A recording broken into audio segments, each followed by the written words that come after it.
have to go back and start all over again. I think. I'm gonna give it a minute. I'm gonna walk you guys Yep. on your computer once you've downloaded that. So inside that, you guys are going to see something that looks like this. It's going to say Rust Admin Tools, Steam CMD. There's going to be a README in there, as well as a bat file, a start.bat file.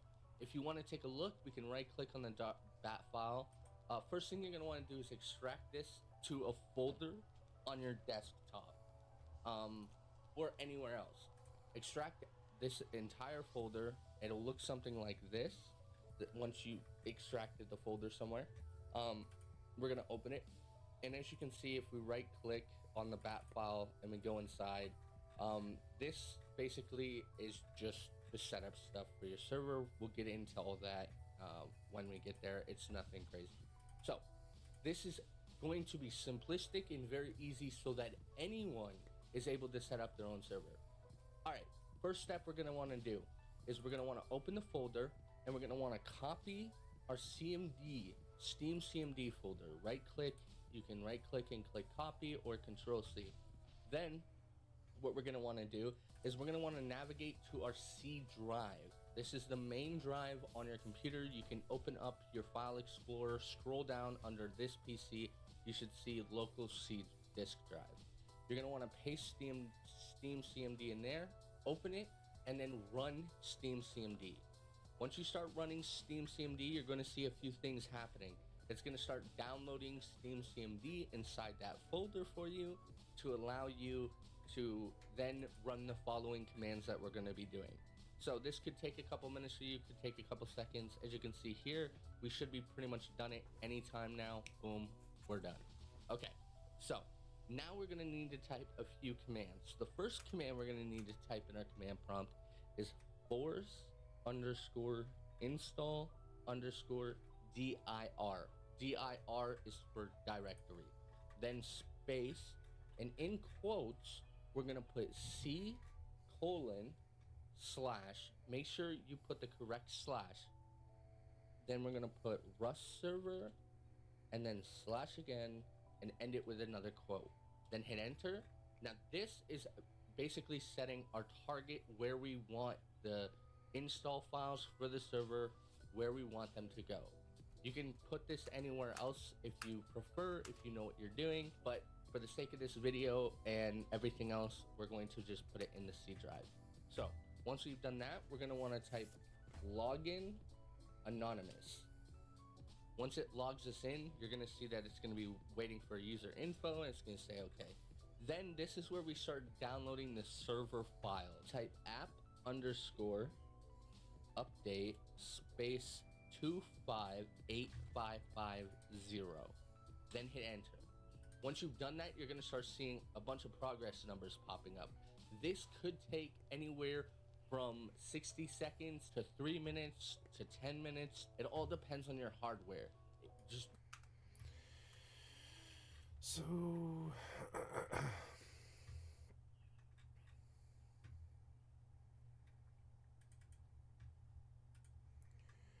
Just trying to learn the file structure and all this because it's annoying. I've already hit my first snag and it appears that my shit's corrupted. It makes no sense. Oh. Well. Anyways.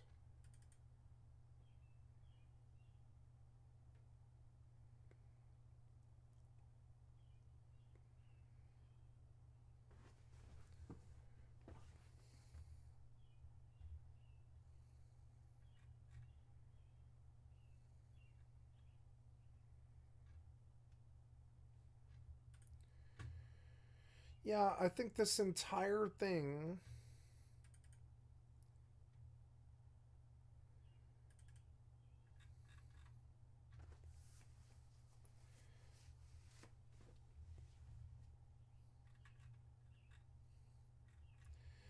I think this entire thing has become corrupt, which is insane. I didn't lose much progress, however.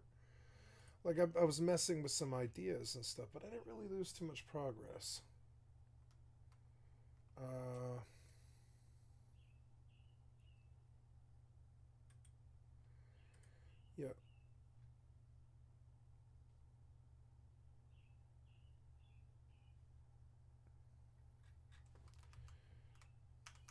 These aren't running right. Yep, no, I don't think so.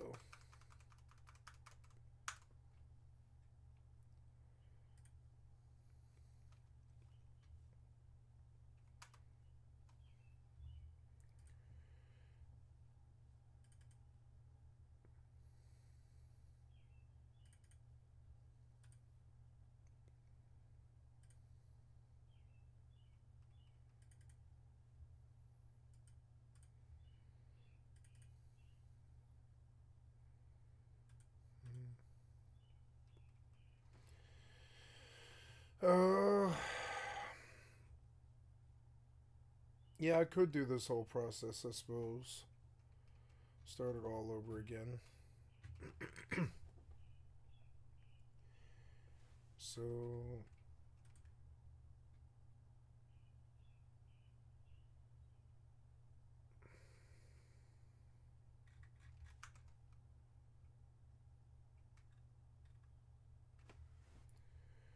it's annoying that it fell apart though.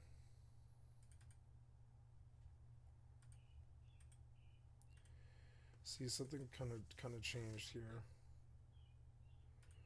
Yeah.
You didn't autopilot? Autopilot engaged.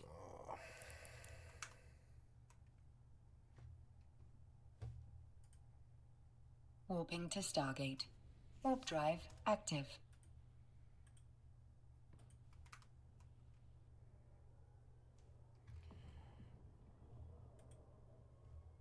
Okay, so we're gonna go to F and we're gonna keep this all in one fucking folder. Oops. Approaching Stargate.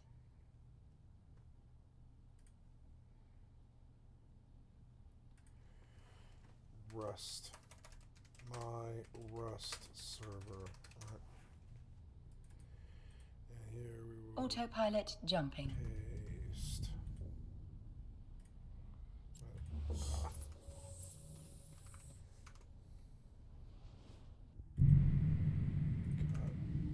Warping to Stargate. Warp drive active. Yes. Extract all. Yes.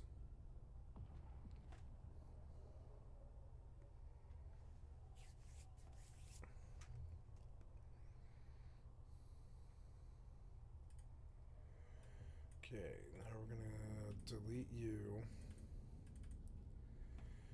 Okay, and then Approaching we'll go through the whole Stargate. process again.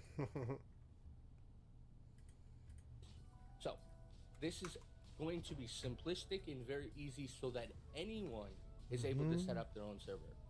All right, Autopilot first step we're going to jumping. want to do is we're going to want to open the folder and we're going to want to copy our CMD, Steam CMD folder. Right click, you can right click and click copy or control C. Then Warping to what we're going to want Stargate. to do is we're going to Warp want to drive navigate to our active. C drive. This is the main drive on your computer. You can open up your file explorer, scroll down under this PC. You should see local C disk drive. You're going to want to paste Steam CMD in there, open it, and then run Steam CMD. Once you start running Steam CMD, you're going to see a few things happening. It's going to start downloading Steam CMD inside that folder for you to allow you to then run the following commands that we're going to be doing. So this could take a couple minutes for you, could take a couple seconds. As you can see here, we should be pretty much done it anytime now. Boom, we're done. Okay, so now we're going to need to type a few commands. The first command we're going to need to type in our command prompt is force_install_dir. dir is for directory. Approaching then Stargate. Space, and in quotes, we're going to put C:/ make sure you put the correct slash. Then we're going to put Rust server, and then slash again, and end it with another Autopilot quote. jumping. Then hit enter. Now this is basically setting our target where we want the install files for the server, where we want them to go. You can put this anywhere else Warping if to you prefer, Stargate. if you know what you're Warp doing, drive but active. for the sake of this video and everything else, we're going to just put it in the C drive. So once we've done that, we're going to want to type login anonymous. Once it logs us in, you're going to see that it's going to be waiting for user info, and it's going to say okay. Then this is where we start downloading the server file. Type app_update space 258550. Approaching Stargate. Okay.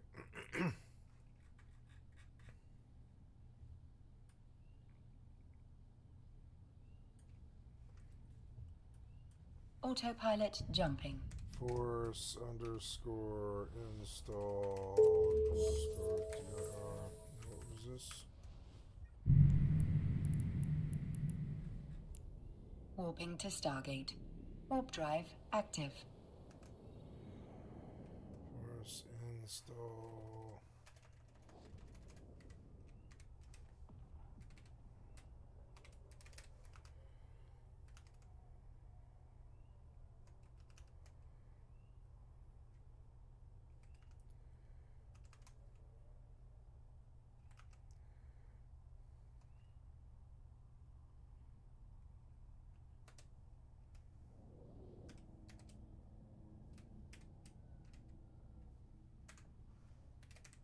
Approaching Stargate.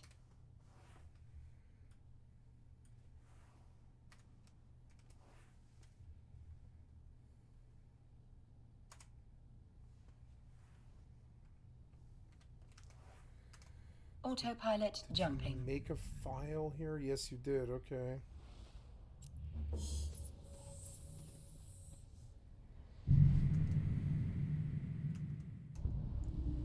Warping to Stargate. Warp drive active.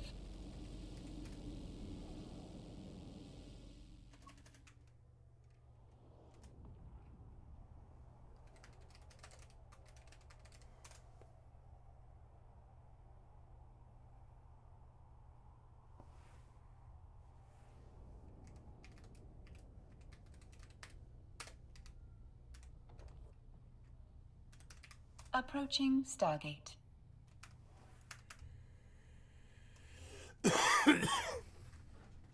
I'll do this over and over and over again until I can do it by heart. Autopilot jumping.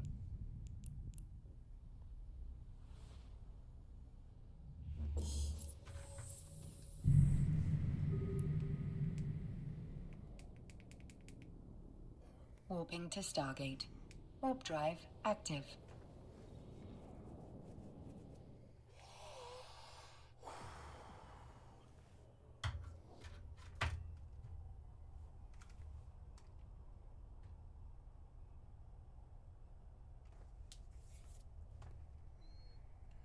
So app update 258550 is how I get my server updated.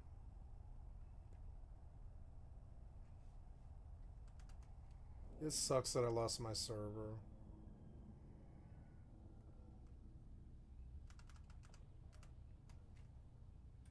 Approaching Stargate.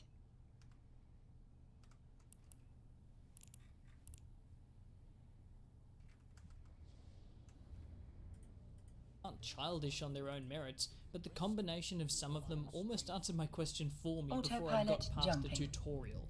It seemed like a game for kids, especially with that visual of the light and dark demon things. Despite the heavy focus on fairly violent combat, there's no gore and only a little stylized blood as you fight. Warping to Stargate. Enemies aren't decapitated or Warp otherwise drive maimed active. and simply disappear after combat. But then I remembered that intro cutscene, which seemed like it was trying to be gritty, badass, and maybe even a little dark. I was genuinely confused. In any case, I've talked enough about how the world, characters, and weapons look. Let's talk about how they feel. Maybe this will help me figure out who the game is for. Dear Lord, where do I even start? This game references Kung Fu a lot. It's in the first line of the Steam description. One of the main draws of this game is supposedly its unique combat system. Well, let me tell you right now that this combat system is utter trash.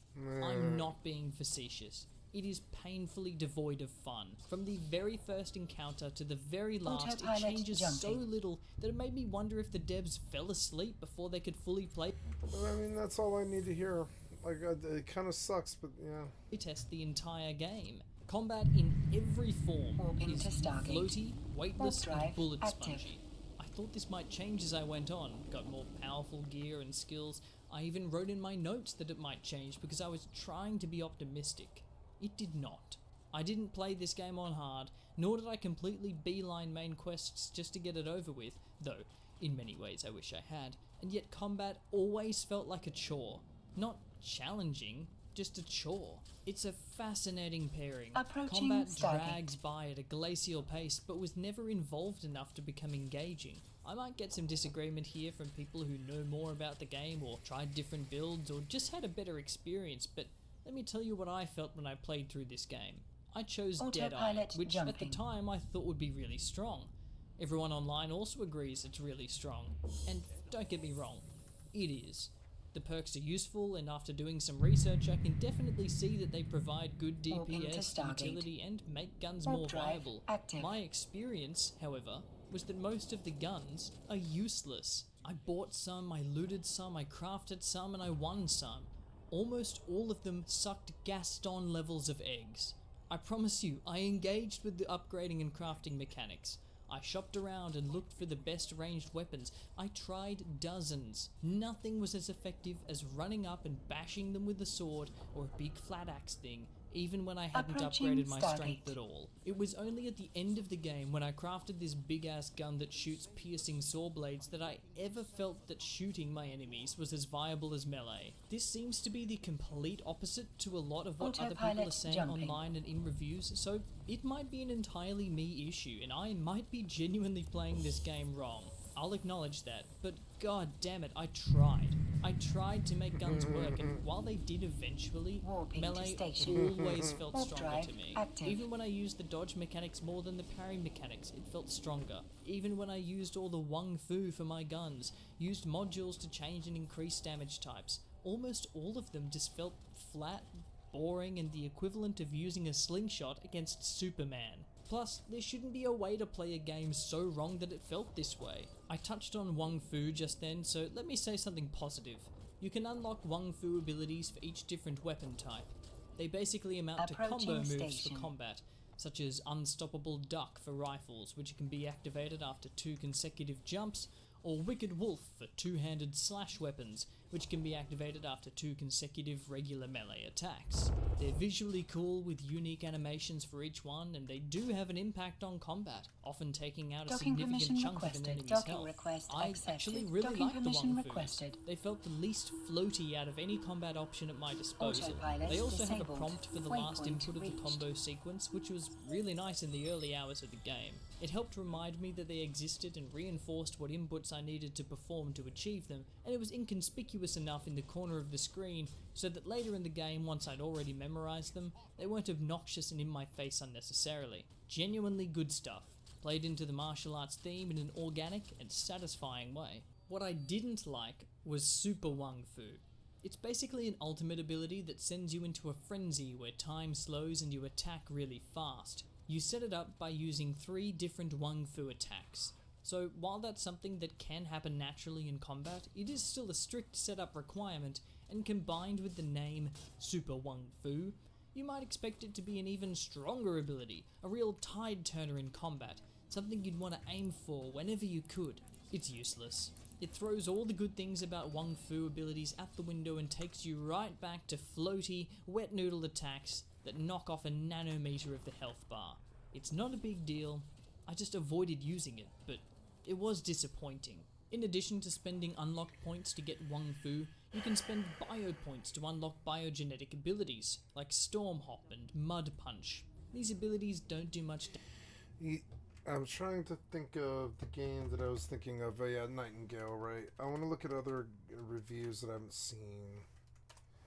Because it seems like it's got some elements that I like, but realms are not what you think. All the promo around Nightingale stated that realms are a world of infinite possibility, but are they really? Today we're going to dive into the details of realms. Let's get to it. So after playing Nightingale for quite some time and getting to the end game, I felt a little disappointed overall in the realms system and a little bit misled by all of the promo that surrounded the game before release. Many of the trailers, the dev diaries, and even the CEO from FFXI himself made the realms and the realm cards seem to be a thing that allowed you to infinitely customize the different realms that you wanted to go to and create brand new worlds to explore. And this just isn't the case. Before we jump into why, I want to give you two examples of what I felt were misleading quotes and information that was given by FFXI. Now, I'm going to link the videos timestamped down below. I'm not going to actually show the clips in my video. That kind of protects me from just in case they don't like this video and try to take it down. I don't think they would do that, but I never second guess devs and dev companies when it comes to possible things that they consider bad PR. So the first quote comes from the FFXI CEO, and it will be the first video linked down below. He states, "So as you stack up realm cards and go further and further on your adventures, you're going to find higher and higher tiered resources, and if you craft things out of those higher and higher tiered resources, the gear that you make will be more powerful and stronger as a result." So this is true in the sense that as you get higher tiered resources, your gear does become ever so slightly stronger. The misleading part of that is how he talked. I like it when nerds are honest. I'll be right back.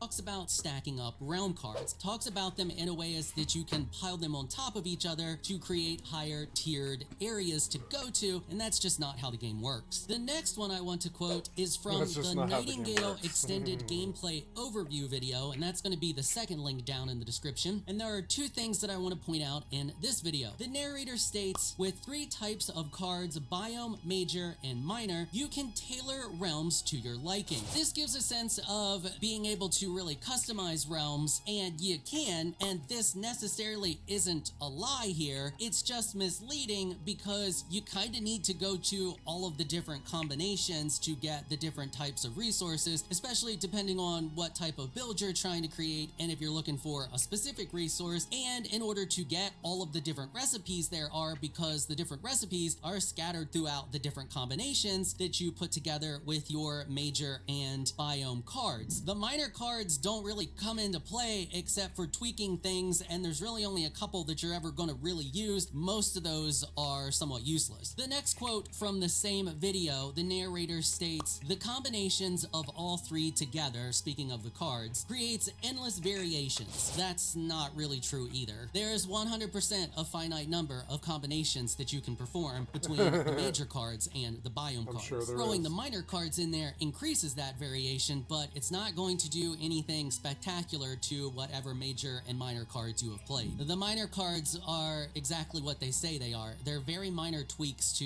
whatever the map is. Alright, so now that we understand why I say their promo material was a bit misleading, let's get an understanding of how this game and the realms actually work. It's actually pretty simple to see what they've done once you've spent a little bit of time in the game. At the time of making this video, there are exactly 7, well 8 if you count the watch, but you can't really do anything at the watch because it's a player hub. So there's exactly 7 maps in the game. Maps are your major card that sets the map. So for example, the Abeyance, Aquatarian, Astrolab, Provisioner, Herbarium, Gloom, and Hunt are the maps. So you just think of those as like a normal map for any other game. They did this because that sets who and what shows up in that map. For example, if the desert biome that you go to in whatever map has grass,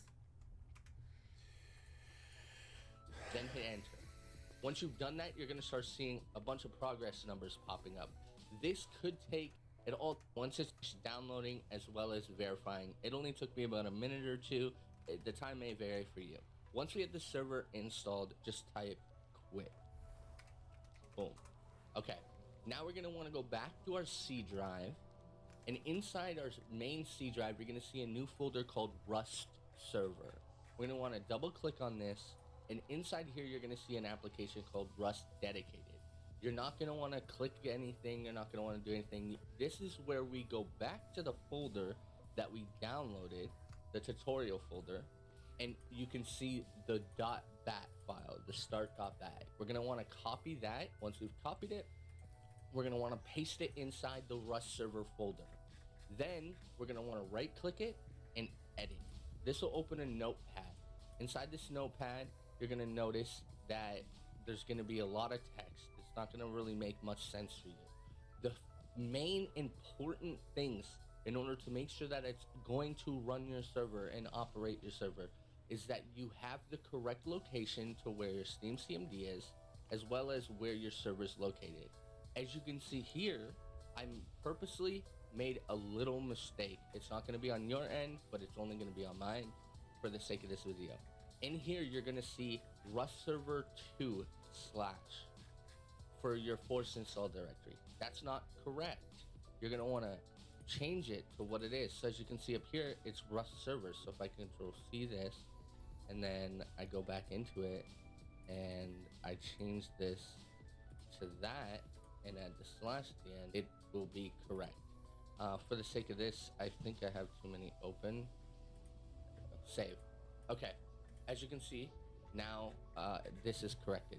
In here, we're going to be able to change your server, the slash at the end, it's correct. Purposely, server. We'll copy that. Once we've copied it, we're going to want to paste it inside the Rust server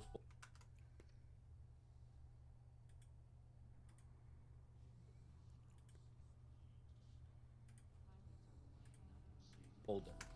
Then we're going to want to right click it and edit. This will open a notepad.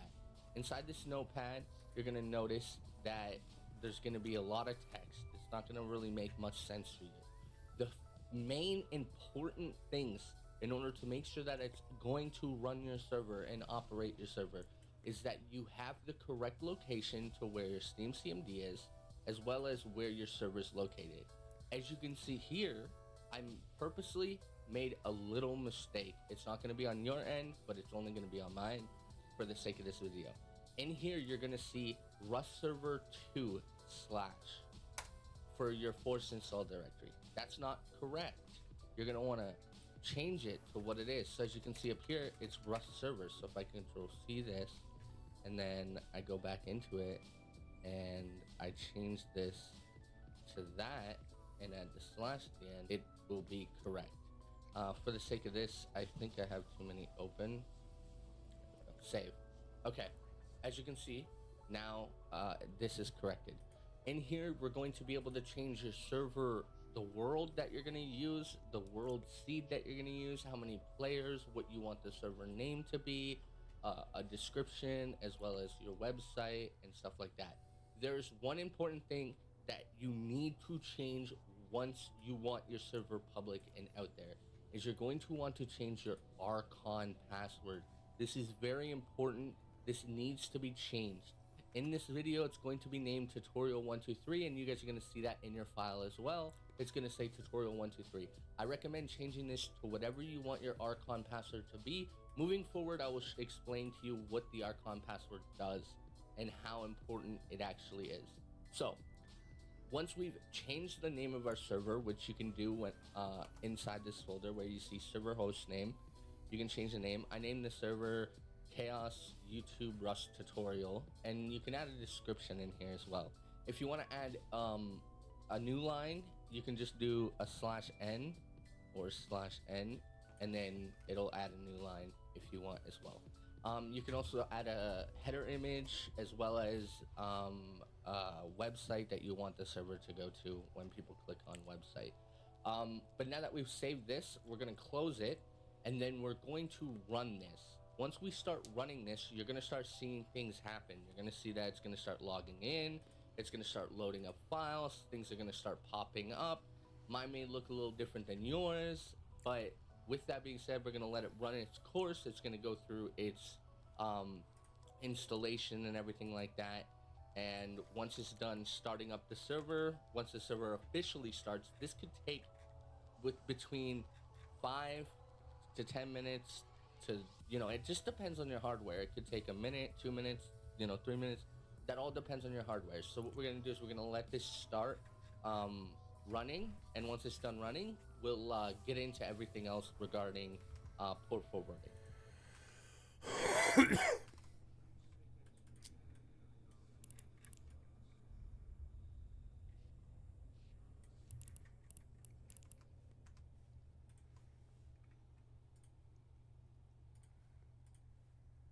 Grasshoppers in it. It's always going to have grasshoppers in it no matter how many times you open a new version of that map. These are instance and they're procedurally generated. Well, they're semi-procedural. There are elements that show up inside of them in different locations, but those elements are always the same thing. They just move around, so they're semi-procedurally generated. And each of those maps has a tier for its hardness. So for example, your tier 1 is the Abeyance. That's your absolute easiest. That's the very easy. Then you have the Aquatarian, that's just easy. Astrolab and Provisioner are medium. Herbarium and Gloom are hard, and Hunt would be considered very hard. Now, that's their main settings. That's where they're all gonna fall in line with each other. From there, when you set the cards in your portal, you can also select the version of that you want, so easy, medium, hard, and extreme, to up the gear rating that you need to go into that area. So you can take the very easy map and you can set it to extreme, which means you need a higher gear level to go into that area, and it's going to be ever so slightly harder, and it's going to have some maybe slightly different resources in it, or resource tiers. But overall, that's how difficulty works. It doesn't matter what biome you put in there to go along with the map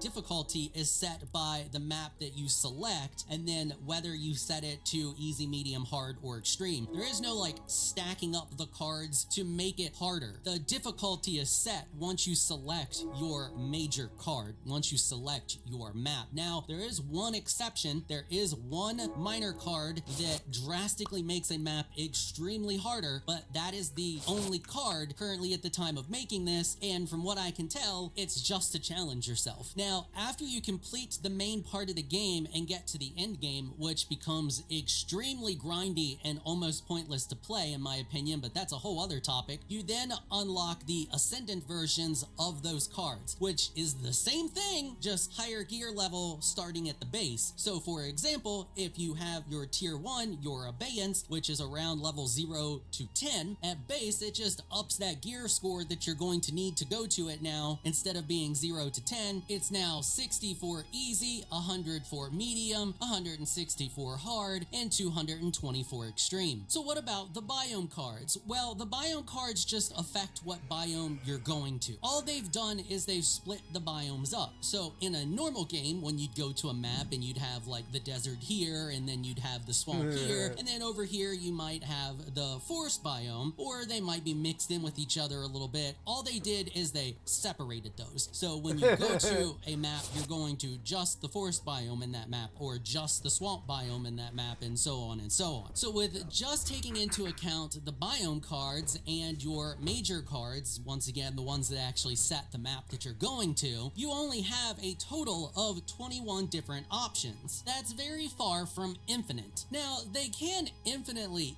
add to this system, but let's be real, it's gonna stop at some point and there's gonna be a set number. It's not a situation of where you have so many combinations that they end up being some astronomical number. And due to the way that the system is, it's never really gonna be that. Once again, you can add the minor cards in there, but the minor cards don't really make changes like that. A majority of them make small tweaks to the current map setting. So for example, gravity may be lower, you may get bigger resource yields, or you may get different resources than you would normally get when you harvest something. So like the Jinx card makes it so that if you harvest a tree, you might get meat. There are other cards like the Blood Moon card, which just makes it infinite nighttime blood moon, which makes the bound spawn more. But overall, you're not gonna get any drastic changes. Even with that bound card, the bound already spawn in spots on the map, and at nighttime anyway, this just makes them spawn all the time instead of sometimes. All of the other creatures that you normally find on the map are still the same creatures that you normally find on that map and biome combo. Even if you count the ascended versions of the maps, it still only puts our total count at 42 different combinations, and even then, the ascended versions aren't any different than the normal versions. They're just harder and more grindier, and that's it. There's no crazy new creatures or anything like that. It's just a harder version of the same stuff you've already been doing. And then you can also change it to make it even harder if you want to through the difficulty setting on the portal. And none of this is at all what I expected it to be from all of the promo and everything leading up to the release of early access. They really made it seem like you were going to be able to custom tailor each of these realms to your liking. And that's... Yep, that's exactly how I felt lied to by Enshrouded.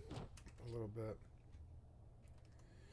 Enshrouded was just a single player game that they said was going to be like Rust. Just not the case. I mean, you can customize them a little bit, but you can't even stack the minor cards on top of each other. You get one minor effect on that realm, and that's it. The only card stacking that happens is not even really a stacking situation, because you gotta pick those two options, and that's a major card and a biome card. You can't open a portal without selecting the map you want to go to and the biome you want to go to for that map. Anyway, I just wanted to put this video out to clear some things up for people, and also because I was kind of a little frustrated with it, and I wanted to make sure that nobody was duped into thinking they were going to get something they weren't if they haven't already bought the game yet. If you own the game already and you've been playing... This was not good enough.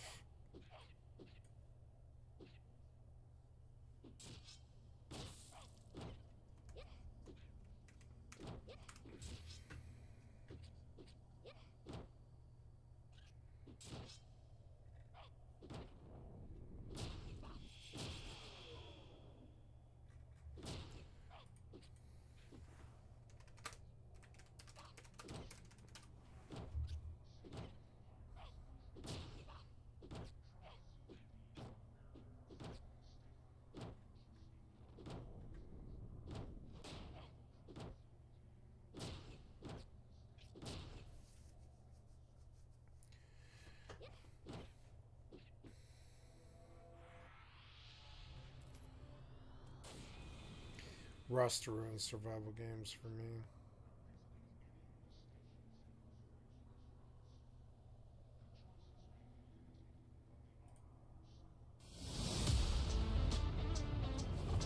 Thank you, Cage848. I've liked Thank you for hanging out with me today. This is Cage84.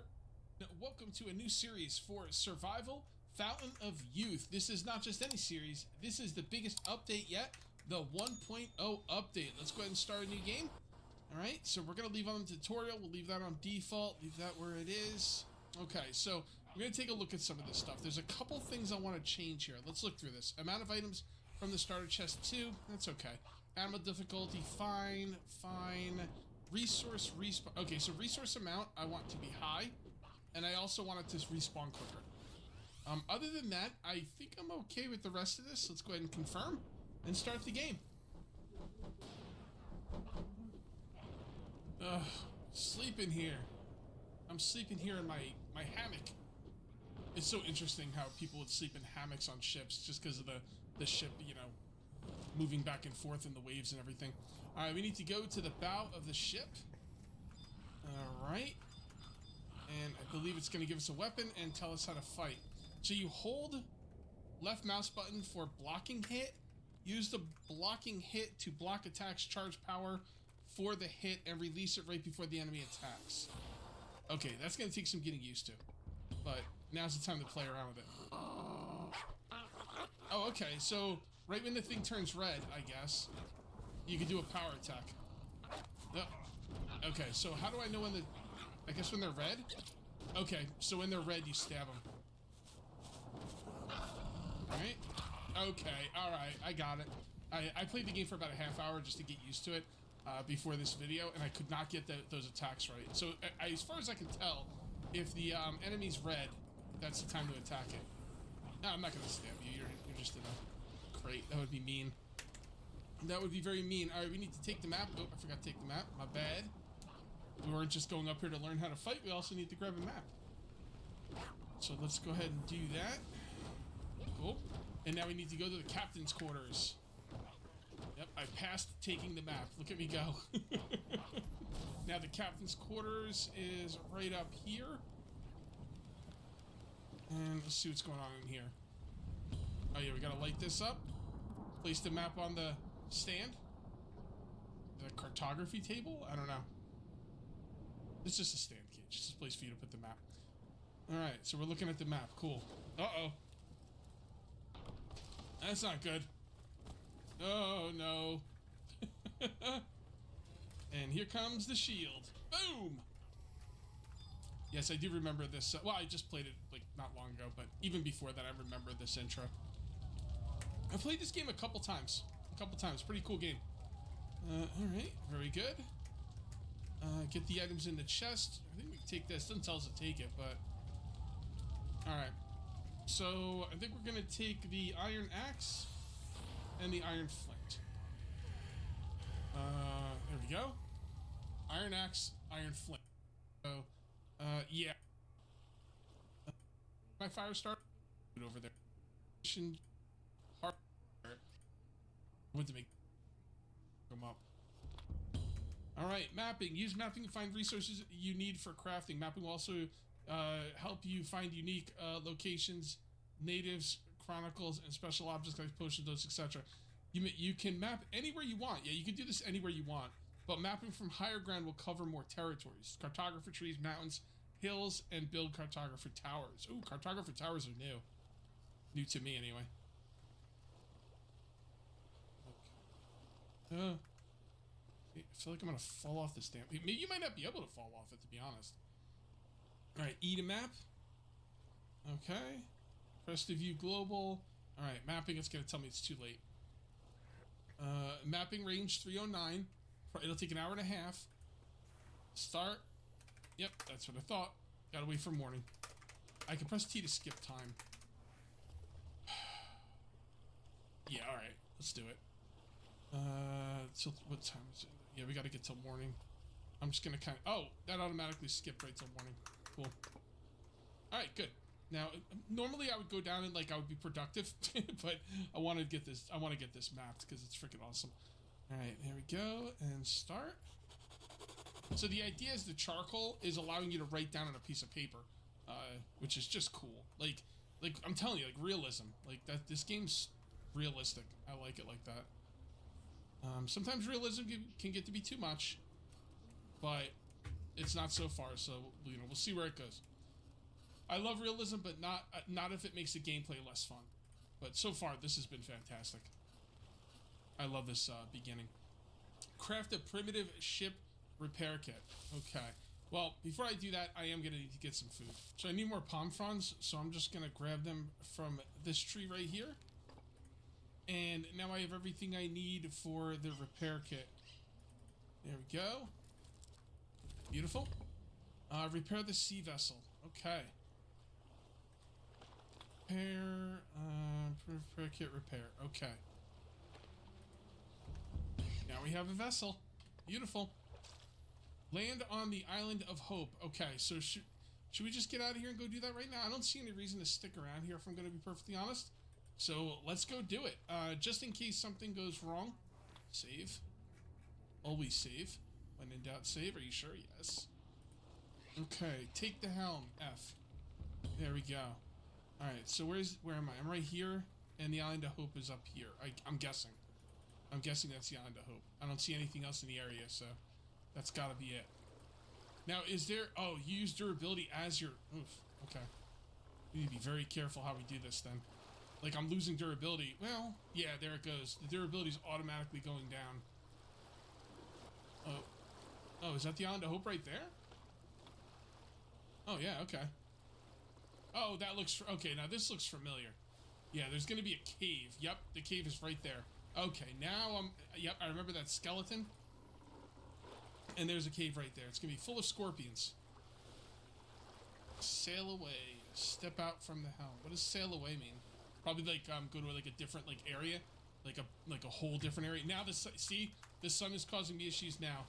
Yeah, I think they turned off a lot of the problems like you would have in the beginning just to get you used to it. All right, step away from the helm, and then enter the pictured grotto. Okay, all right. Now I'm in my element. I built my base last episode, like I think right around here, like right outside this cave. But you gotta watch out because, like I said, there is scorpion. I'm not sure if I'm supposed to stab them or I guess stab them. Yeah, there we go. Oops. Do yourself a favor. Now they'll respawn, but do yourself a favor and just stab all of them. Okay, check the map on the wall. There we go. Take the letter. Got it. Captain Juan Ponce de Leon also. There we go. Take that and that. I'm leaving this bottle of living water so that the person who finds it can restore their health if they are shipwrecked. Good luck to you, friend. Okay, so I think my hit points, that's like a permanent, your health stat goes down, restored by, yeah. I think this is what I need to do with the water, maybe. I'm not sure. All right, harvest 7 wide leaves. These aren't wide. You craft the sandals now? Take forever to get through here? Because the whole idea of going through here...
Your skill has increased.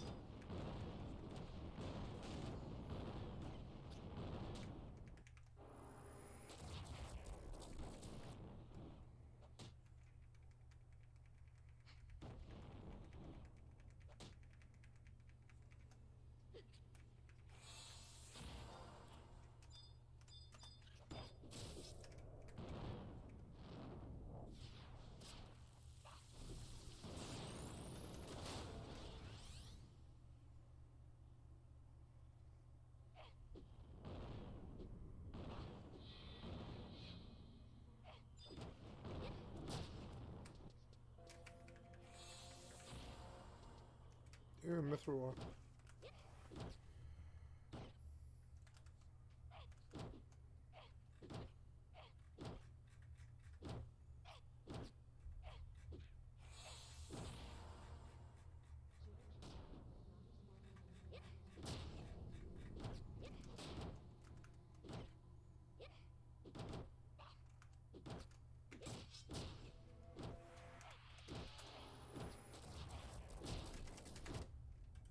This froze.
Autopilot engaged.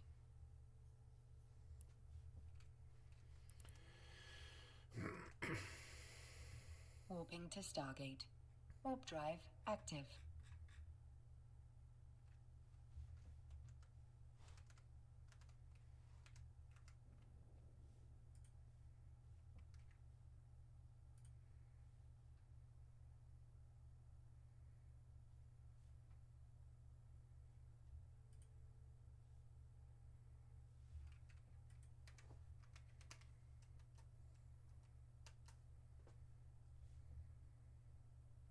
Approaching Stargate.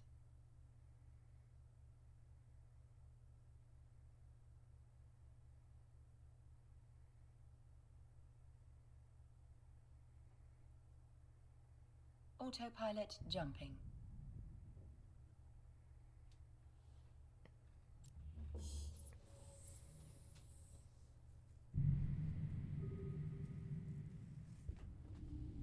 Warping to Stargate. Warp drive active.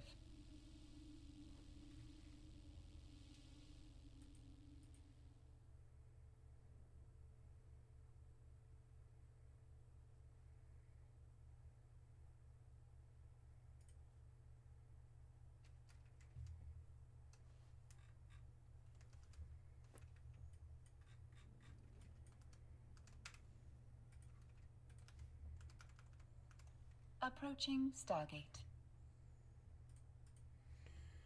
Oh god, are all my settings? Oh, spring sprint 3 PTR starting 22nd of May, which was 5 days ago. Wednesday, the 22nd Autopilot of May. jumping.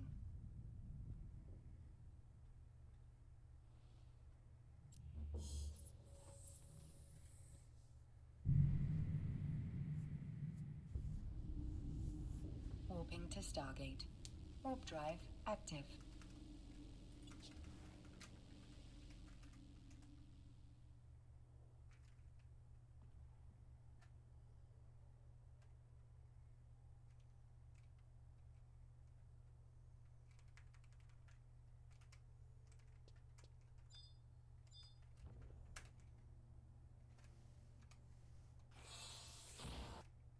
Approaching Stargate.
Autopilot jumping.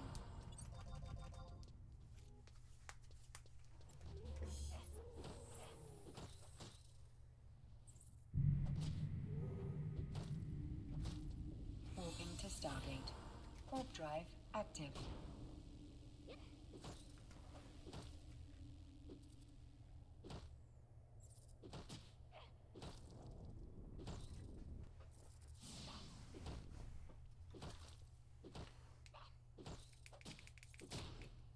Approaching Stargate.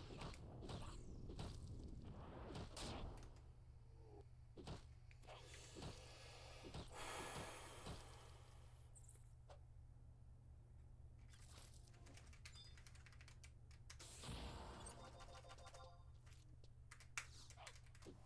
Approaching Stargate.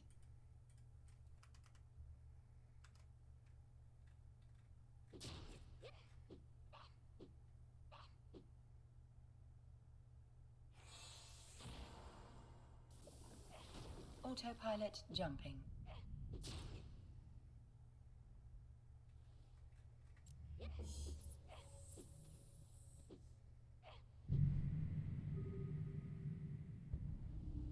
Warping to Stargate. Warp drive active.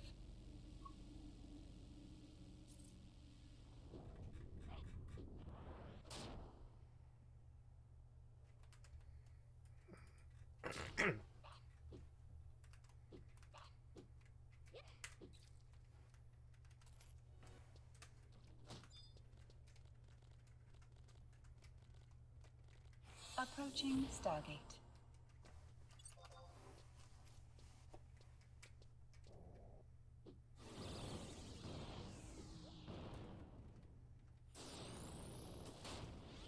Autopilot jumping. Your skill has increased.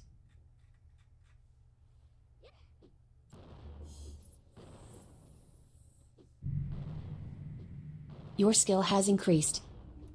Warping to Stargate. Warp drive active.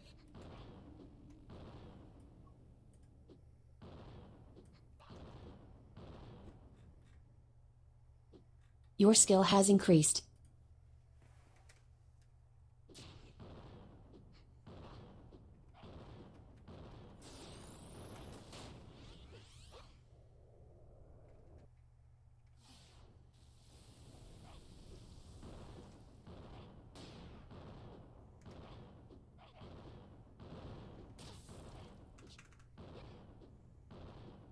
Approaching Stargate.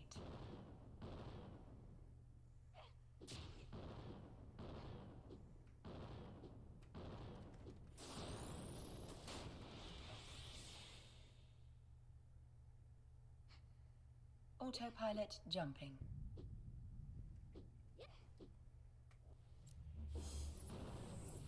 Your skill has increased. Warping to Stargate. Warp drive active.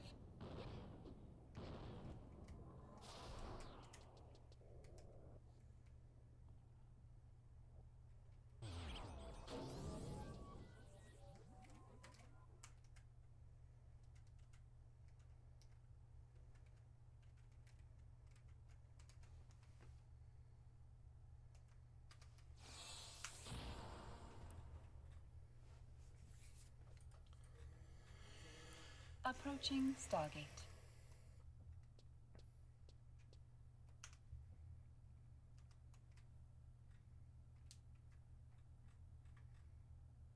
Autopilot jumping.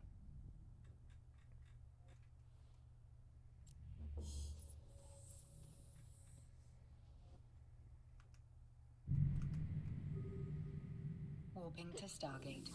Warp drive What? active. Oh my god, the poison did double the damage. Oh my god.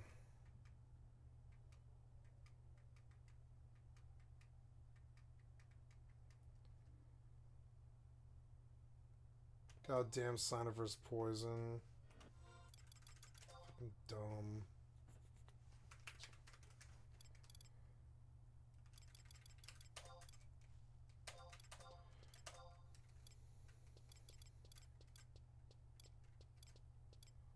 Fucking annoying.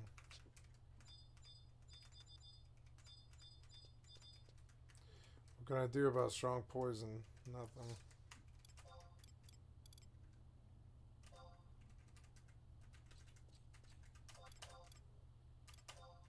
Approaching Stargate. Oh my god.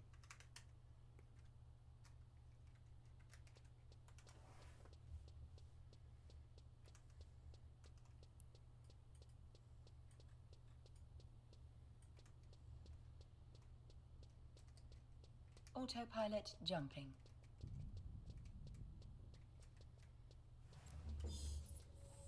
Yeah.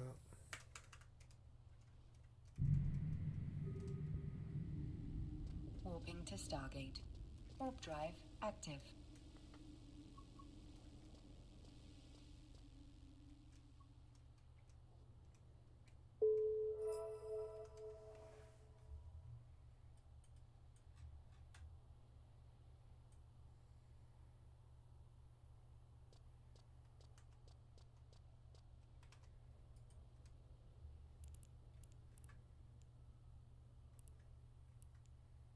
Approaching Stargate.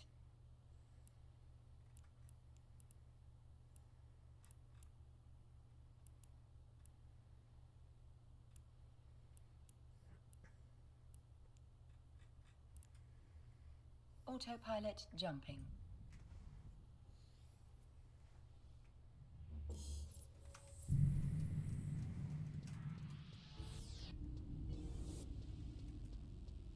Warping to station. Warp drive active.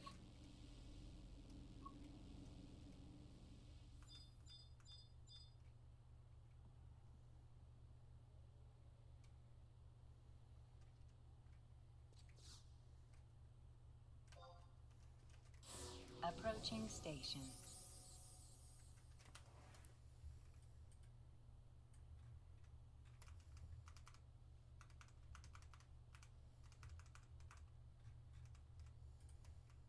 Docking request accepted. Autopilot disabled. Waypoint reached.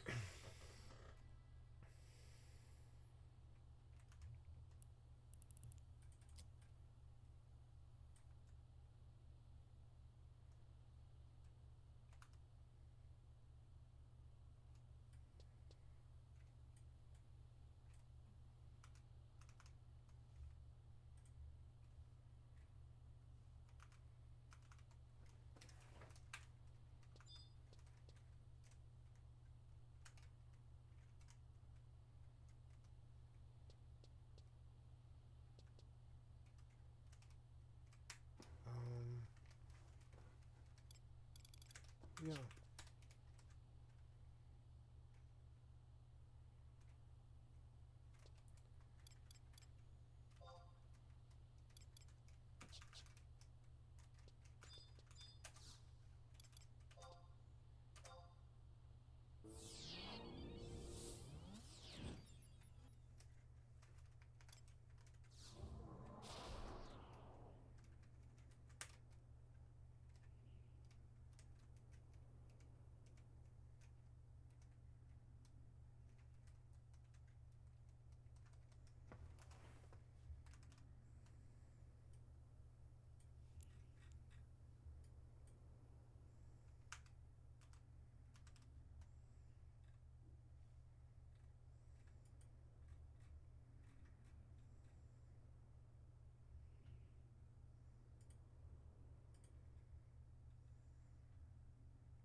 Ever since Battlestate Games announced their new DLC, the Unheard Edition, there has been so much controversy surrounding Escape from Tarkov. So much so that a lot of the community has turned their attention to SPT AKI, or Single Player Tarkov. Just as you'd expect, given the name of the mod, SPT allows you to play Tarkov offline against bots with saved progression. Now, this progression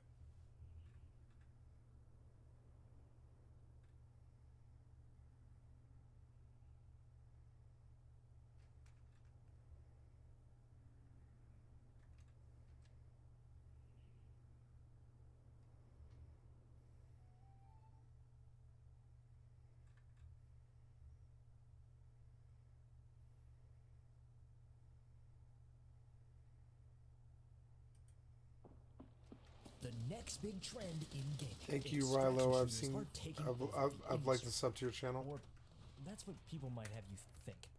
Developers, publishers, games journalists, and fans themselves are viewing extraction shooters as the next big trend, following up the rampant takeover of the battle royale genre in the 2010s.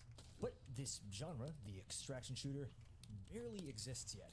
Despite gamers often whining, oh, another extraction shooter every time that one is announced, there have been basically none which have actually hit the mainstream. But what defines an extraction shooter itself isn't even straightforward. While Battle Royale as a genre was a direct response to film and literary media, the extraction shooter evolved naturally through an amalgamation of trends in game design. MMOs and dungeon crawlers from the 1990s to now have had players in live PvE and PvP raids where they would enter an arena, fight, loot, and then share the spoils amongst themselves. Titanfall in 2014 allowed players to extract and survive when they were on the losing side of the battle. I can secure the evac point for extraction. And 10 years later, Helldivers 2 retains a similar mechanic. Extraction complete. Pelican 1 beginning ascent. In many cases, extracting or simply leaving a location in games allows the player to A. successfully complete that mission, level, or area, or B. rewards the player for having survived. An extraction shooter, however, is specifically 1. a shooter, and 2. places successful extraction or survival as the key catalyst for victory. Games have always asked us what happens when you die. Depending on the game, the answer is you lose or you respawn. An extraction shooter seems to ask, what happens when you...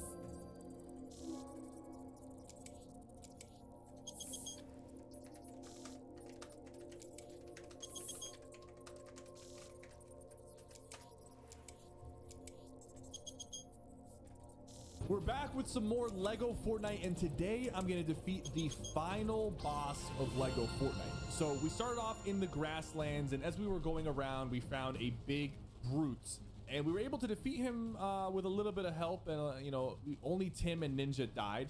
And then as we upgraded our gear, we actually went to the desert biome, and we found a sand brute who was a little bit tougher, but we took a few of those down. However, the final biome is the ice biome. This is where you're going to find the hardest hitting enemies and the ice brute, who is the toughest boss to defeat right now. So I'm going to show you exactly how I'm going to 1v1 him today and what my plan is. I'm going in, I've got a purple sword. We have upgraded our base to level 10 and our bench also to epic rarity, so I can craft purple swords. I also have a blue crossbow, and I believe there was a brute up here on the other side of this hill. I saw him earlier. I have not killed an ice brute before, so I'm heading there right now. And here's how I'm surviving, by the way, in the ice biome.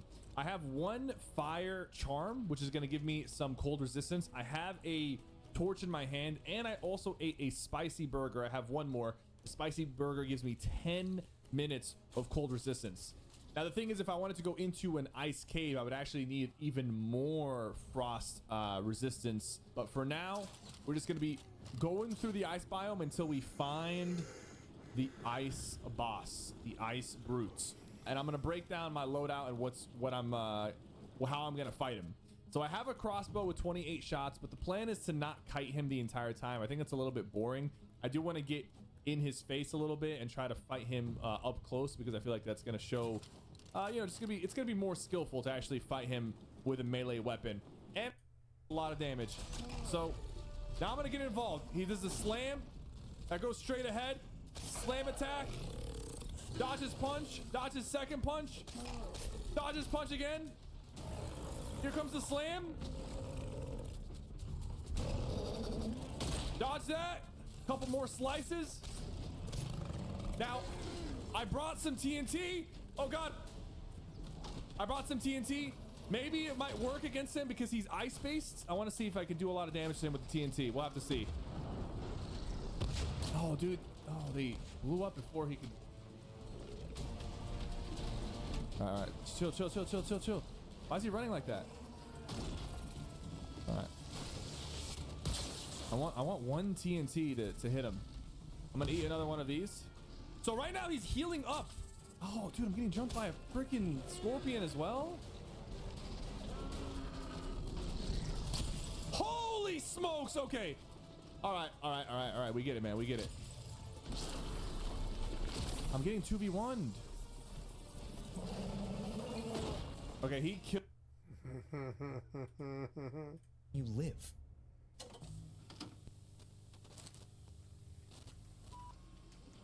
The true origins of the genre are still argued amongst by diehard fans, but 2016's The Division had a mode called Dark Zone that many consider to be the first early example. The mode's advertised gameplay firmly aligns itself within the tenets of extraction shooters today, a PvPvE zone where gear or loot acquired would be kept by the player after they successfully extract, and where, if one dies in the zone, the loot that they brought with them was lootable by other players, i.e. permadeath.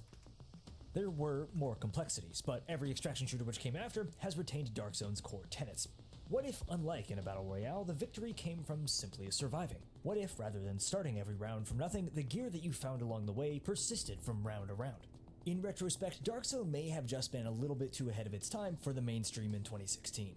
At this time, though, foundational examples of the extraction genre were being crafted. It's interesting to see how incredibly dated the genre's roots are. And while many wouldn't appreciate them for years to come, how these foundational games are still the ones which define the genre to this day. Escape from Tarkov released into alpha in 2016, and Hunt Showdown, revealing its initial builds the next year, both began development several years before extraction shooter was a term that anyone had even conceptualized. While the two games are as different from each other as they are unique to themselves, essentially every subsequent example of the genre has taken some inspiration in part from the two different approaches that Hunt and Tarkov take to the extraction shooter genre. And yet, since around 2017, nothing has been able to touch these two. Vigor, The Cycle Frontier, Marauders, Star Siege Dead Zone, Ghosts of Tabor with some caveats, and perhaps more which fall into obscurity of time all failed to gather widespread recognition besides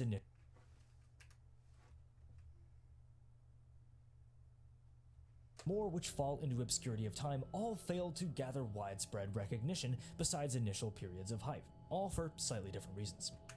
The Tarkov and Hunt fanbase have a game that they enjoy. There's little reason that those players would stop grinding their favorite game to start playing this one, especially when a game in this genre inherently requires a relatively long amount of playtime to really shine. That's one of the greatest issues with the extraction shooter genre at its core.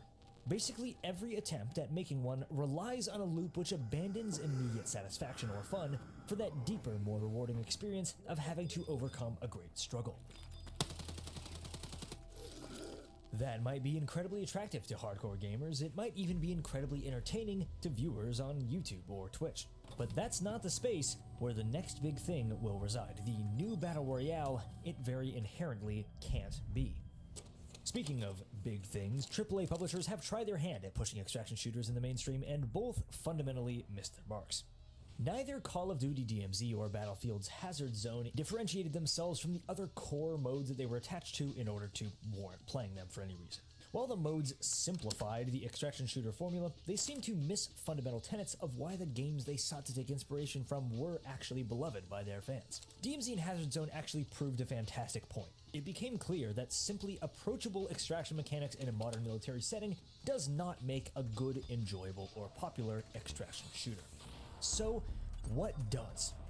Enter map, do something, and then extract for X reward may be the literal foundation of what an extraction shooter is, but it doesn't define why a game within the genre is good, or what a new one should strive for.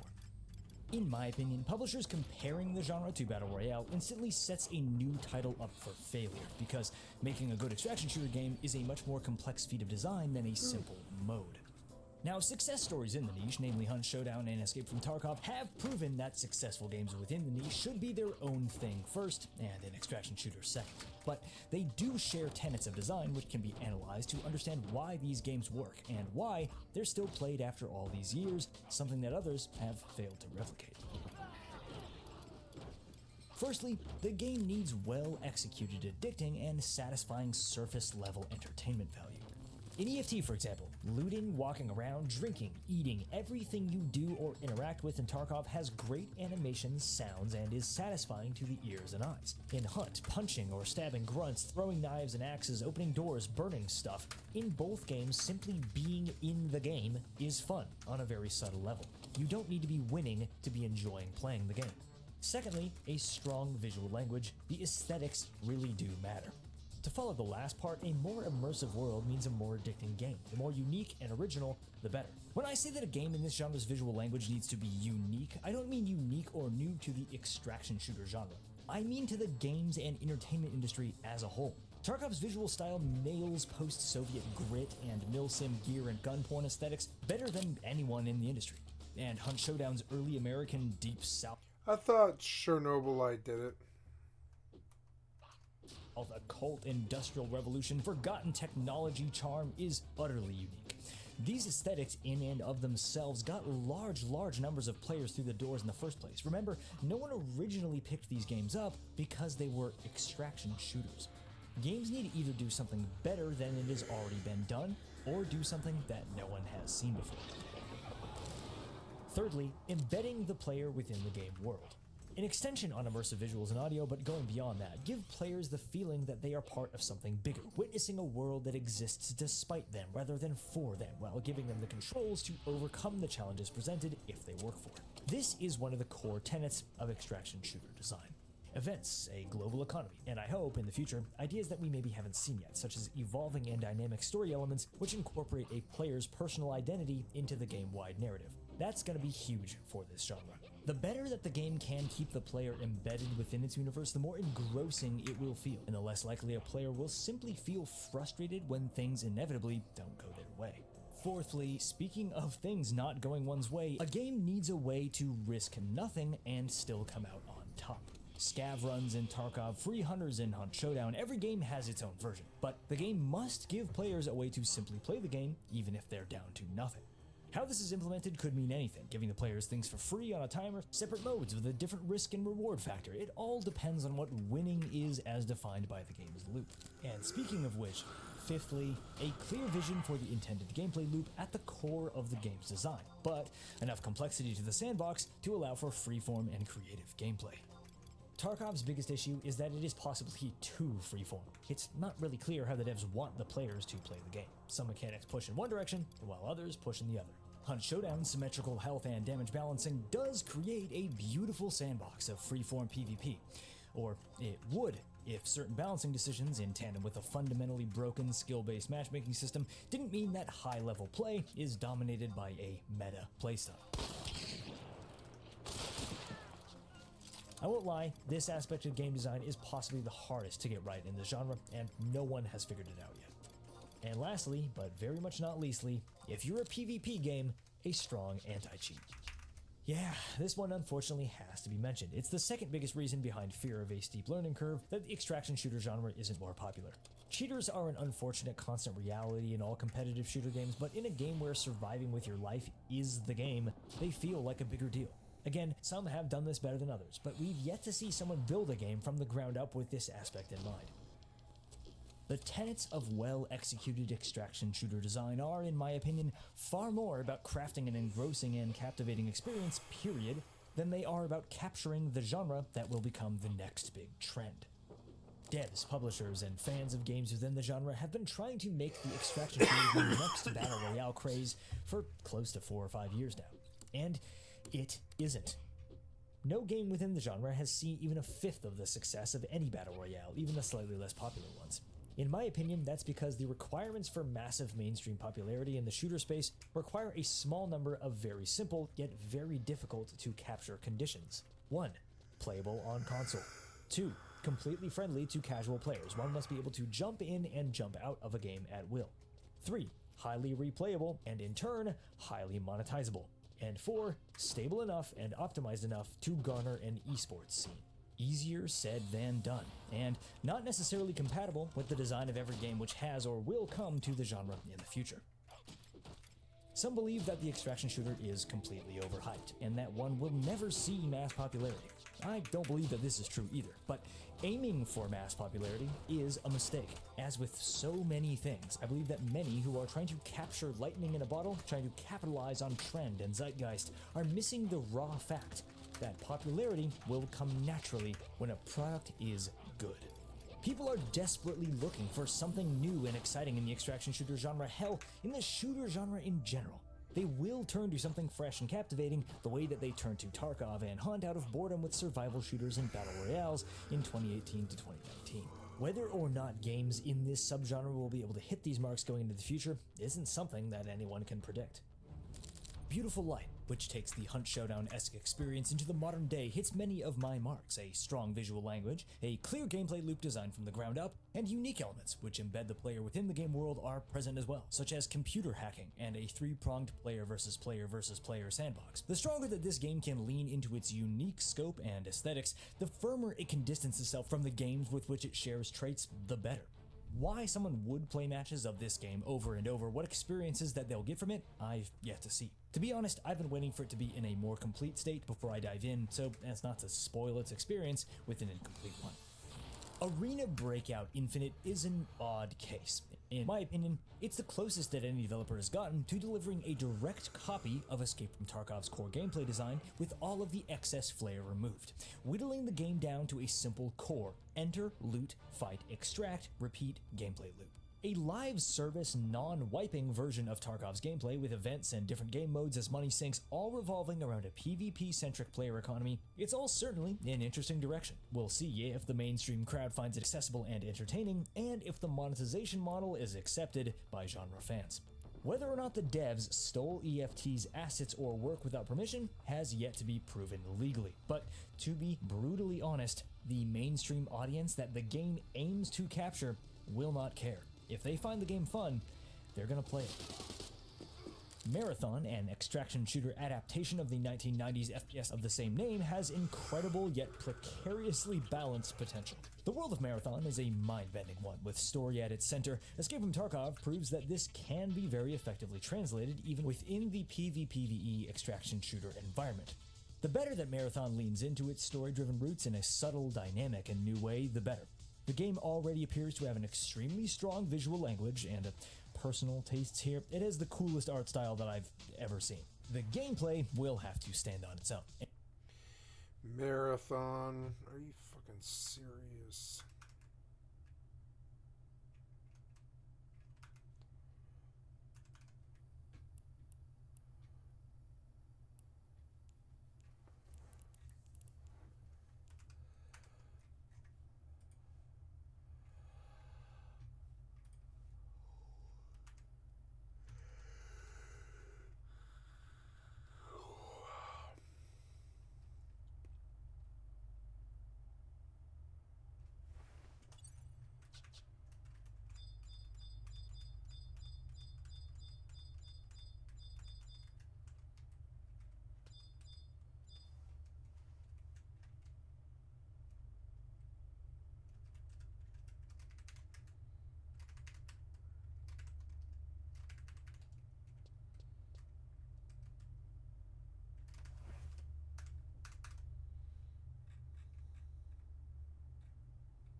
Oh, I need to. I came in to look at OBS. Yeah. Ah! Please give me my fucking mouse. Jesus Christ! I swear to God. Yeah, that looks horrible. This is no good. Maybe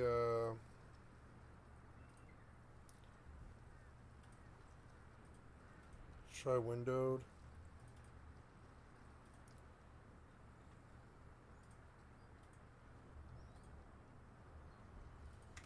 Yep. Oh God.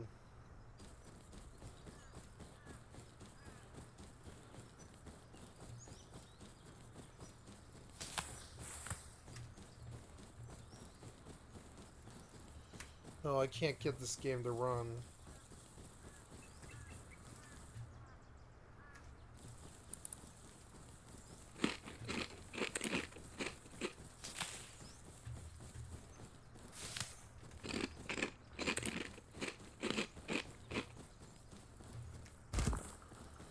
Yeah, this looks fucking terrible. Fucking terrible. I mean, really, it doesn't matter. I can hide, like, in here by a tree for a minute and try not to get killed, but this is fucking bad. VSync did not fix it. What if I drop to 60? Does that fix it? No. Fucking terrible.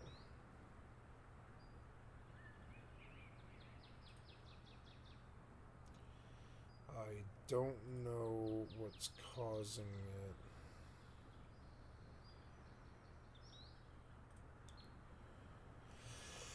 it. Don't know.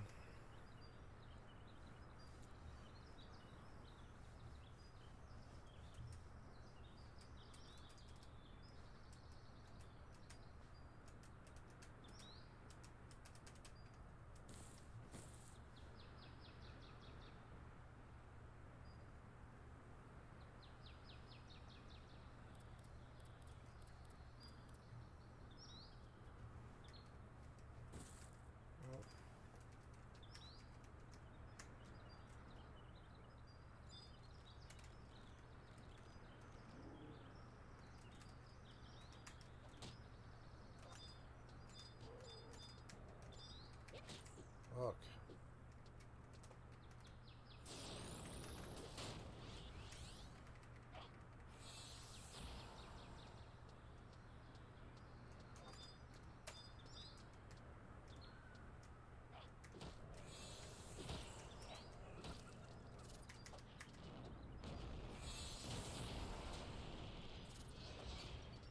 Nice. Hell, I don't know.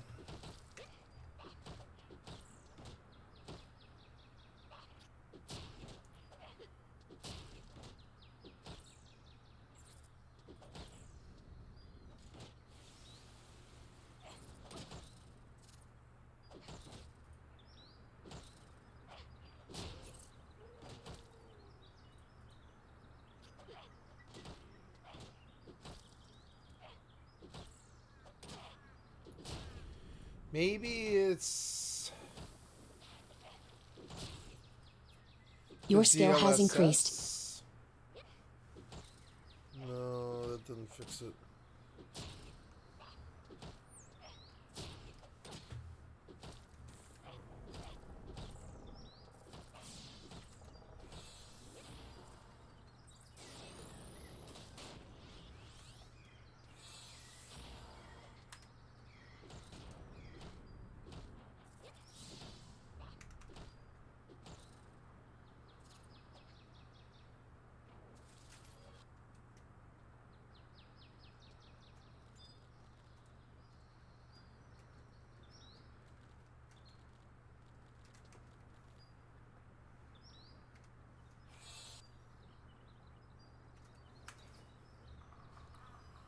That's not it.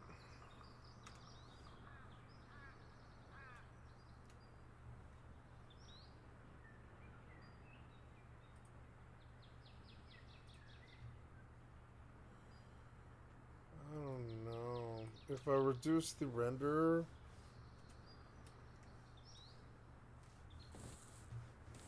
does that fix it? No, I don't think it does.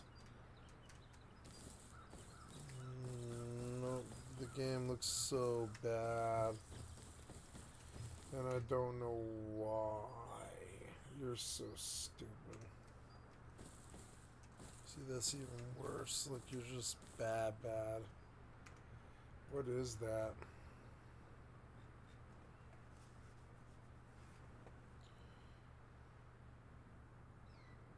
I don't know. I can't dream up some solution to it.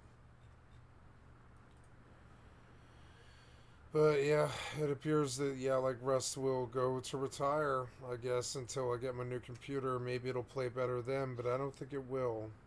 I think OBS and Rust have an incompatibility outside of game capture, and I don't know.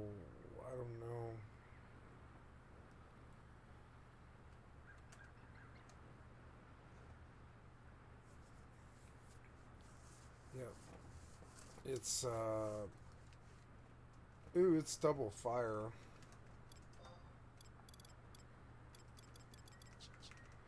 Is it double fire out there?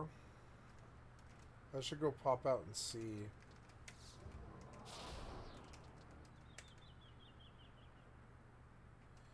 It's a shame that I can't get it to run, you know?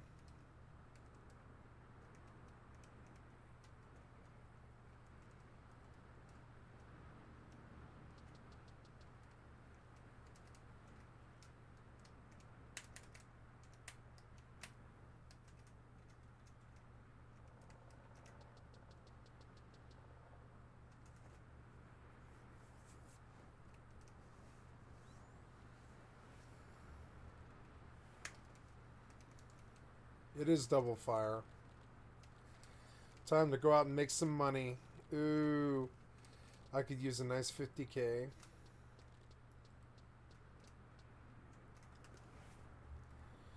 Yeah, goodbye, Rust. I mean, I guess I can't do anything with you. I tried everything. I'm going to keep it installed in case I come up with some other idea or something. But yeah, I don't know.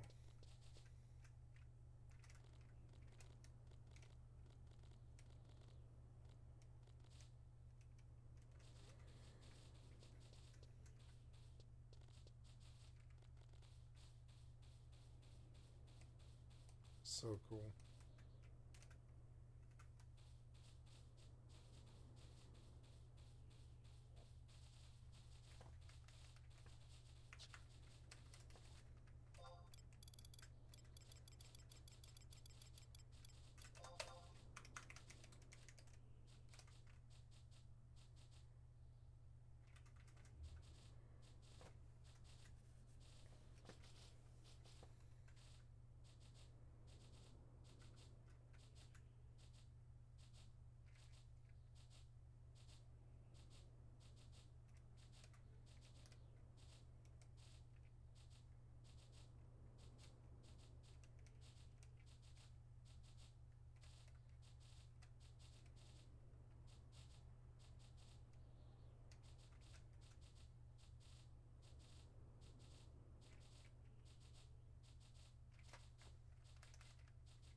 This was a long walk.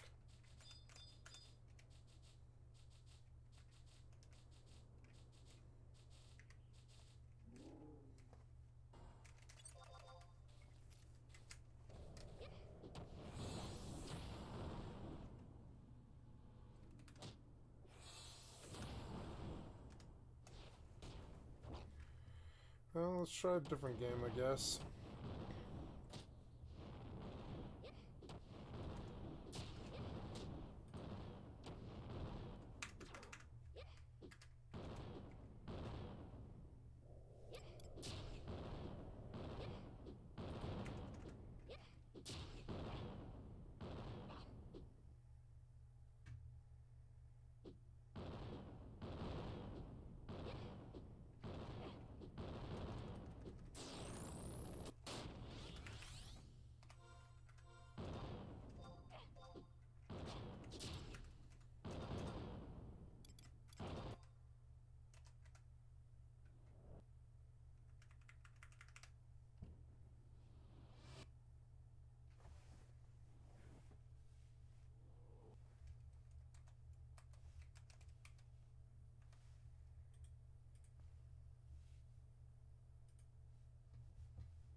Somebody's setting off fireworks.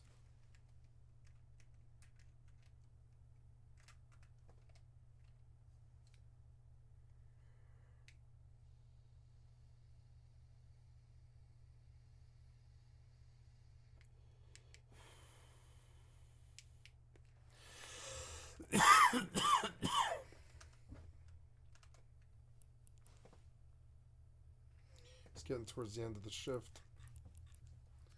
I feel like I made a lot of progress today, though.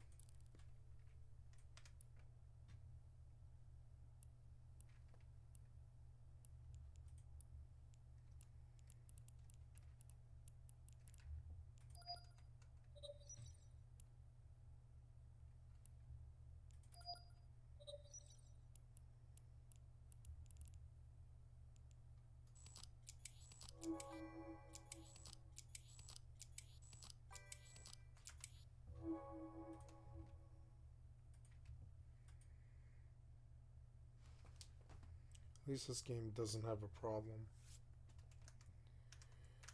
Why did, like, my favorite game have to have a problem with OBS? It makes no sense. I put so much goddamn time into it. Yay, 2 clusters. Okay, you heal. I am gonna seek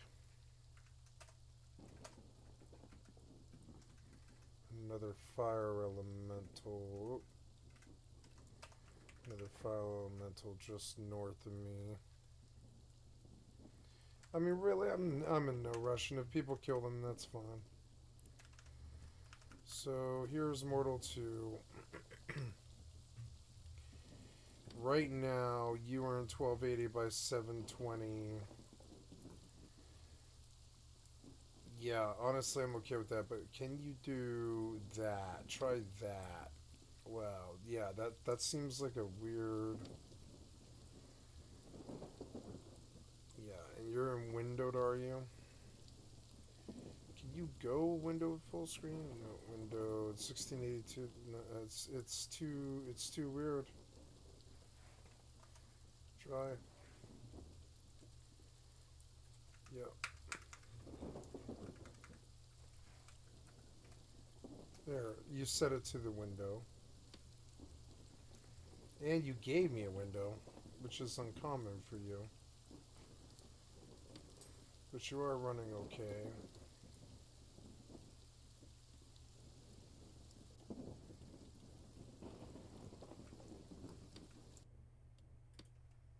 Yep.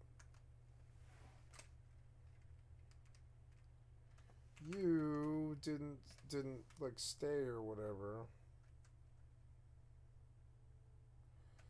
Oh, you were just burned, I guess. Let's just heal her and go, because it's good money.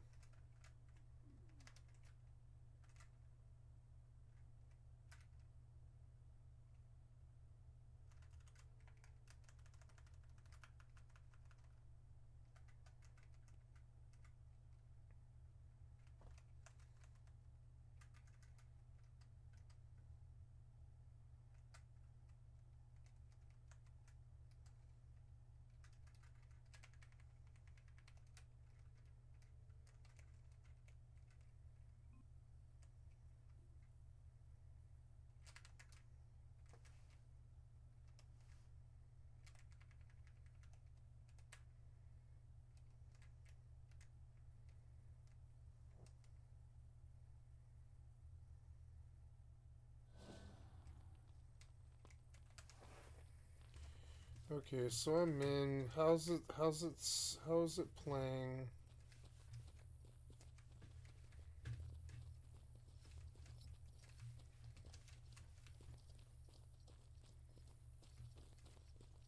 Seems like it's doing good, like people-wise. Frames-wise, it seems alright. I still have this Cuprum lore book in.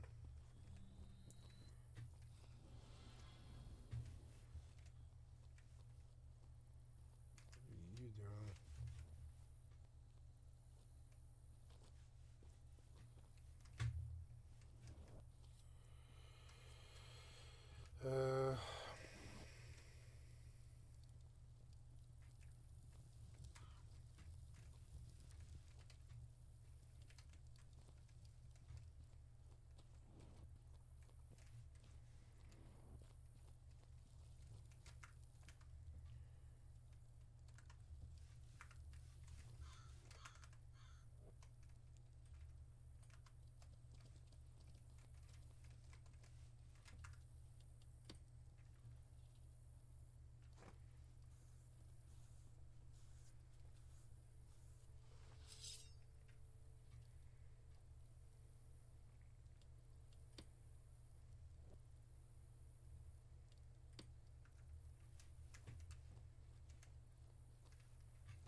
Oh yeah, did you kill it? Yes, you did.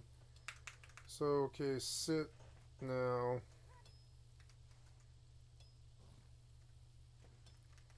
Locate a new one. Nice, there's this one south.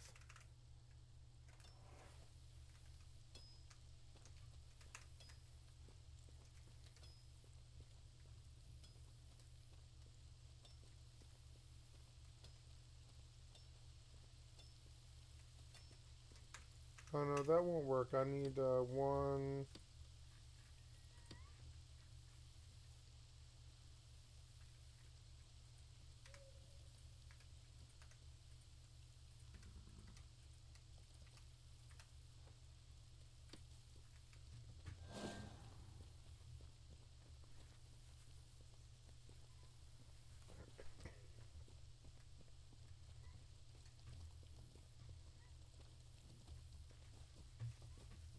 See now, see like I got frame rate drop. See, when the guy passed by, I got a frame rate drop. Maybe it's because it's caching. But I feel like like, I wish the resolution would go lower or something. I don't know what it is.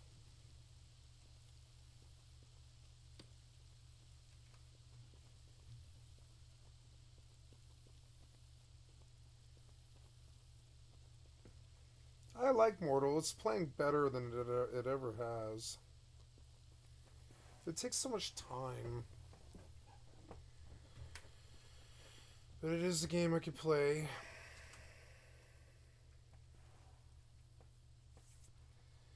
I pretty much better go, like, get on this other fire elemental now.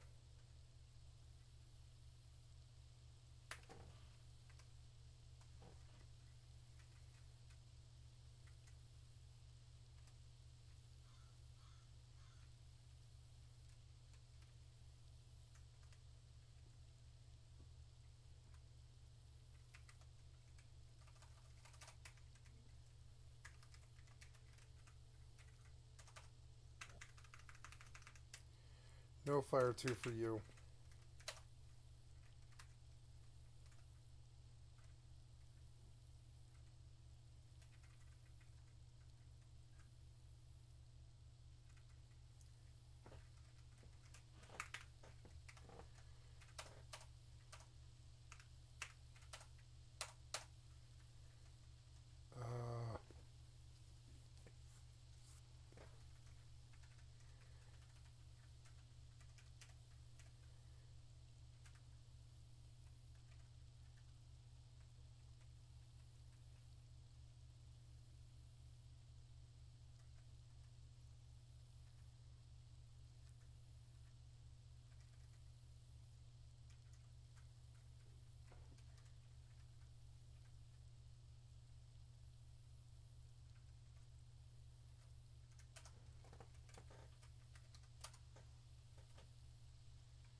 Oh. Shit, I left my spell book. Oops. Let's go back now.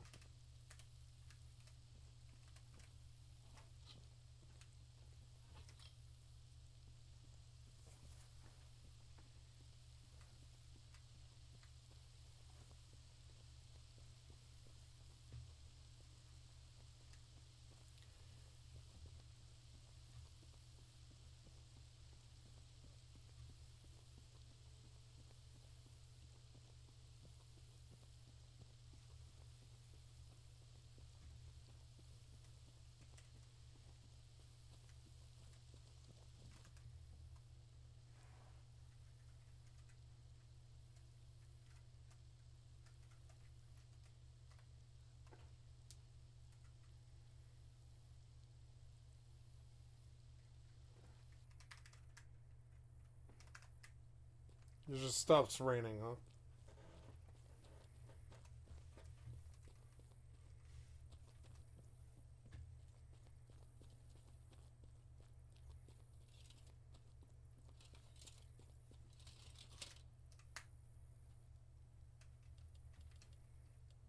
That was cool. I see him put stuff on.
I don't.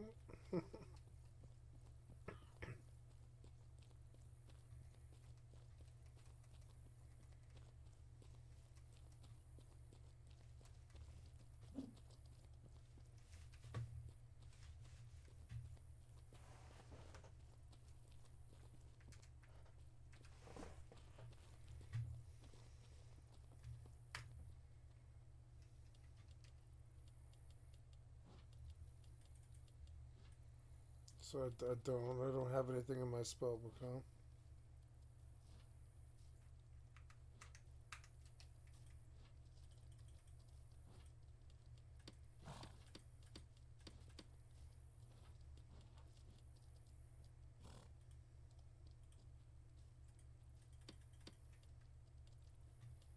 Am I glitched?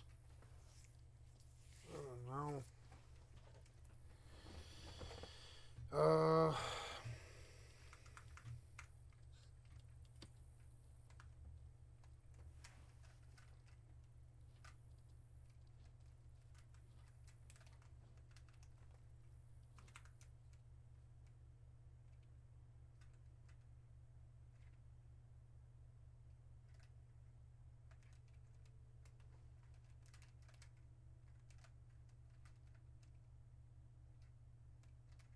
Oops.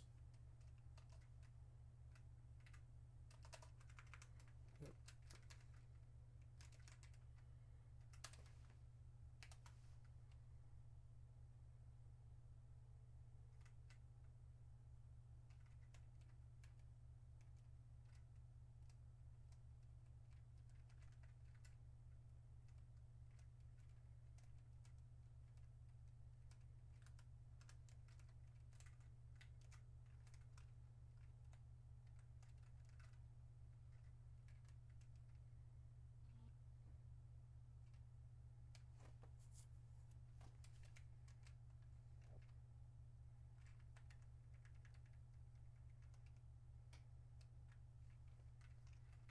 Damn it.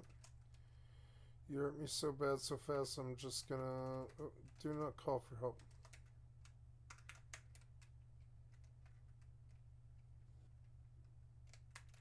Just gonna sit and wait now and heal.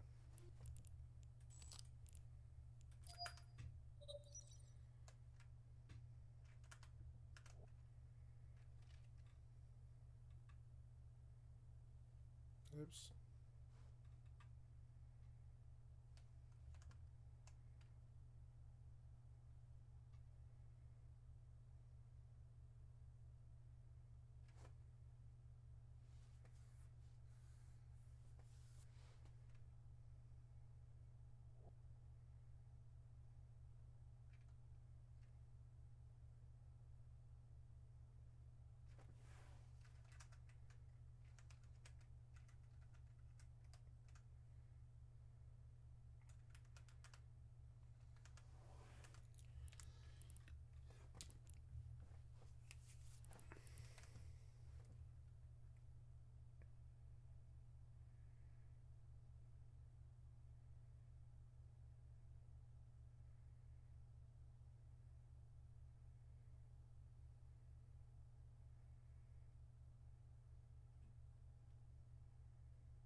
I like how chill how my life has become now.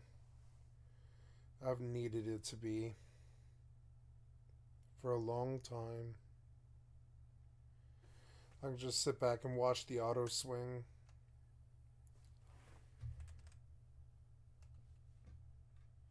I'm looking for a replacement for Rust, but there isn't really one. Mortal's close to it. Maybe when I'm fresh, I'll play some Mortal. Yeah, it's got its it's got its things. I like Mortal's a good game, but it's not my favorite game. Honestly, I like New World more than I like Mortal. It's weird. There's nothing in New World to do.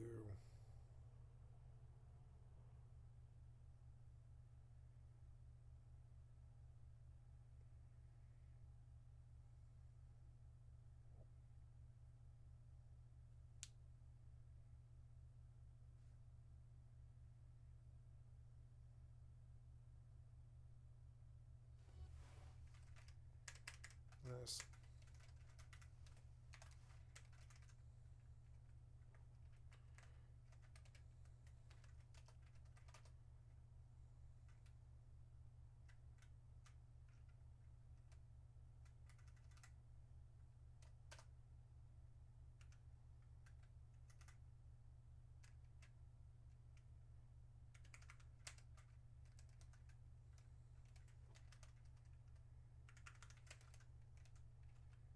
I like fire elemental weather.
Yeah, 11 o'clock.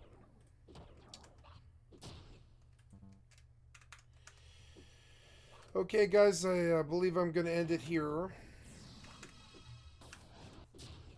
I want to say thank you for hanging out with me today.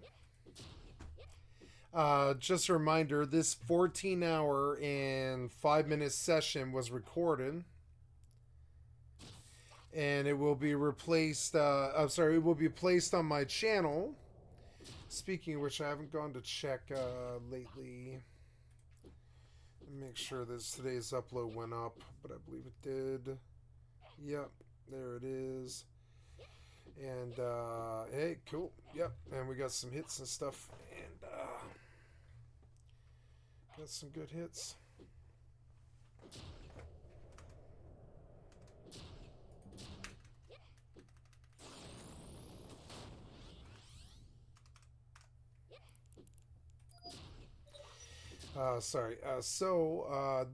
This session was recorded and it will be placed right now on my YouTube as we speak. And over the next day, it will be there for all of eternity. And thank you for all of YouTube's age, anyways. And thank you so much. Come and click on the cat's face to donate, or come to Twitch or YouTube. I don't do chat on my streams because it does jade the videos and stuff. But I think I've gotten some really good content over the last couple of days. I'm just loving my life. They're doing really well. And so I'm gonna go north here and catch more fire clusters, because that's good money.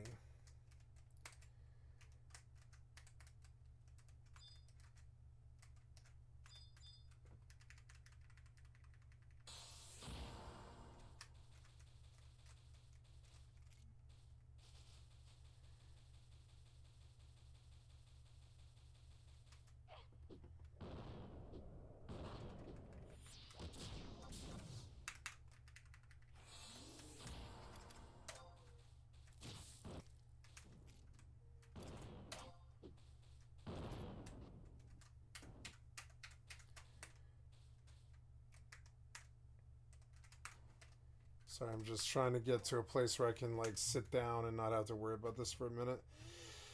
Okay, so yeah, click on the cat's face to donate. I'm an affiliate of Twitch. Come and click on the cat's face to donate. I want to thank Raph. Thank you, Raph, for the excellent sub with Prime. I appreciate that. And thank you so much for the support. I appreciate that. And yes, thank you so much. We'll send a personalized message to Raph here. Thank you so much for your support. I'm going to whisper them and say thank you so much for your wonderful support. I appreciate it. I appreciate it. Sorry, didn't see it.